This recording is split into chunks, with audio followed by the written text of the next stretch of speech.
ஆண்டவராகிய இயேசுவின் நாமத்தில் இந்த காலை நேரத்தில் வாழ்த்துகிறேன். ஒரு புதிய வாரத்தை நம் காணும்படியான பலத்தை கர்த்தர் நமக்கு தந்திருக்கிறார். ஆலயத்துக்கு எல்லாம் ஆயத்தப்பட்டு கொண்டிருப்பீங்கன்னு சொல்லி நம்புகிறேன்.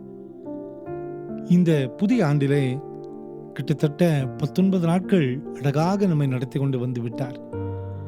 ஆலயத்திற்கு செல்லுவோம், ஆண்டவரை ஆராதிப்போம், அவர் மீது நம்பிக்கை வைப்போம், அவரை தரிசிப்போம். நிச்சயமாய் கர்த்தர் நம்மோடு கூட இருப்பதை நம்மால் உணர்ந்து கொள்ள முடியும். நம் ஆண்டவர் எப்படிப்பட்ட ஆண்டவர்? 1 கொரிந்தியர் 15:57 ஜெயம் கொடுக்கிற தேவனுக்கு ஸ்தோத்திரம் என்று பக்தன் சொல்லுகிறார். Thanks be to God who giveth us the victory. ஜெயம் கொடுக்கிற ஆண்டவர் தான் நம் ஆண்டவர். எல்லா சூழ்நிலையிலும் ஒரு வெற்றியை தரக்கூடிய ஒரு ஆண்டவர். அன்பான குடும்பத்தின் மக்களே, சில காரியங்களுக்காக நாம் ஜெபித்துக் கொண்டே இருக்கிறோம். பதிலே இல்லாமல் போவதை பார்க்கிறோம். மாற்றங்களே இல்லாமல் போவதை நாம் பார்க்கிறோம். ஆனால் ஏதோ ஒரு சூழ்நிலையிலே ஒரு அதிரடியான ஒரு மாற்றத்தை நாம் கண்டு நம் ஜெபித்த காரியங்களுக்கு பதில் கிடைத்து விட்டோம். இதுதான் உண்மை. அவர் ஜெயம் கொடுக்கிற ஆண்டவர். அவர் செய்கிற அதிசயத்தையும் அவர் வழிநடத்துகிற பாதைகளிலும் அநேக முறை நம்மால் பிரித்து கொள்ளவே முடியாது. ஒருவேளை நமது மூளைக்கு எட்டின அளவுக்கு நாம் யோசிக்கிறோம். ஆனால் ஆண்டவர் நமக்கென்று வைத்திருக்கிற திட்டங்கள் மிகப்பெரியது. ஏனென்றால் அவர் ஜெயம் கொடுக்கிற ஆண்டவர். எனவே தான் பக்தன் சொல்கிறார், ஜெயம் கொடுக்கிற ஆண்டவருக்கு ஸ்தோத்திரம். ஒருபோதும் நமது வாழ்க்கையில தோல்வியை அனுமதிக்காத ஆண்டவர். தோல்வியை அனுமதித்தாலும் அது நன்மைக்காக மாற்றுகிற ஒரு ஆண்டவர். தாமதத்தை அனுமதித்தாலும் அது வெற்றிக்கான வழிகளை நடத்துகிற ஒரு ஆண்டவர் தான் நம் ஆண்டவர்.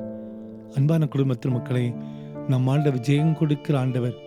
ஆலயத்தை நோக்கி நாம் செல்லுவோம், அவரை ஆராதிப்போம், அவரை துதித்து பாடுவோம், முழுமனதோடு அவரை நாம் ஆராதிப்போம். ஆலயத்திலே போய் நாம் ஆராதிக்க மட்டுமே நம்மை அர்ப்பணிக்க அழைக்கப்படுகிறோம். தேவையற்ற பேச்சுக்கள், தேவையற்ற காரியங்கள், தேவையற்ற குழப்பங்கள், தேவையற்ற காரியங்களில் ஈடுபட்டு நமது சமாதானத்தை இழக்காதபடி ஆண்டவரையே நோக்கி பார்த்து அவர் மீது நம்பிக்கை கொண்டு நாம் ஆலயத்தில் சென்று ஒரு சாட்சியுள்ள ஒரு வாழ்க்கை வாழ நம்மை அர்ப்பணித்து விட்டோமானால் ஆண்டவர் சொல்கிறார், ஜெயம் கொடுக்கிற ஆண்டவர் நான் என்பதை நான் அறிந்து கொள்ளுவாய்.